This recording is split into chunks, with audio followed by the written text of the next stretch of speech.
د افغانستان پخوانی ولسمشر ډاکټر صاحب محمد اشرف غني د اختر په رارسېدو سره د افغانستان د طالبانو دفاع وزیر مولوي محمد یعقوب مجاهد ته پیغام استولی. د حقیقت نیوز چینل درنو کتونکو سلام، ستړي مشئ، وخت مو پخیر. ګرانو کتونکو که حقیقت نیوز چینل مو نوی سبسکرایب کړئ، په درنښت سره همدا اوس یې سبسکرایب کړئ ترڅو زموږ مهم او تازه خبر تر ټولو د مخکې تر تاسو در ورسیږي. د افغانستان پخوانی ولسمشر ډاکټر صاحب محمد اشرف غني د کوچني اختر د رارسېدو په مناسبت د افغانستان د سرپرست حکومت د دفاع وزیر ملا محمد یعقوب مجاهد ته د مبارکۍ پیغام استولی دی. د راپورونو له مخې اشرف غني په خپل پیغام کې ویلي چې اختر د ورورولۍ، بخښنې او یووالي وخت دی او ټول افغانان باید د سولې او ثبات لپاره یو بل ته لاسونه ورکړي. نوموړي زیاته کړې چې افغانستان د ګډ تفاهم او همکارۍ له لارې کولی شي د پرمختګ پر لور ګامونه واخلي.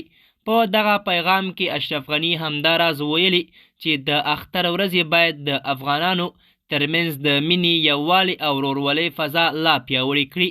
هغه هیله څرګنده کړې چې ټول افغانان به د اختلافاتو پر ځای د یووالي لار غوره کړي.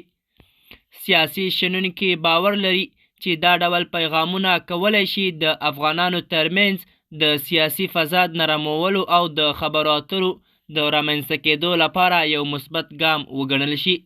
په همدې حال کې د هېواد په بېلابېلو ولایتونو کې خلک د کوچني اختر لپاره چمتووالی نیسي.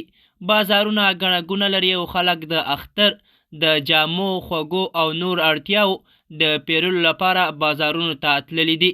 د کابل، کندهار، هرات او مزار شریف ښارونو کې سوداګر وایي چې د اختر په درشل کې د خلکو تګ راتګ زیات شوی دی. یو شمېر خلک هیله لري چې د اختر به د خوښۍ او امن فضا کې ولمانځل شي. دیني عالمان هم وایي چې اختر د بخښنې، مهربانۍ او د خپلوانو د پوښتنې وخت دی او مسلمانان باید په دې ورځو کې یو بل ته د مینې لاس ورکړي.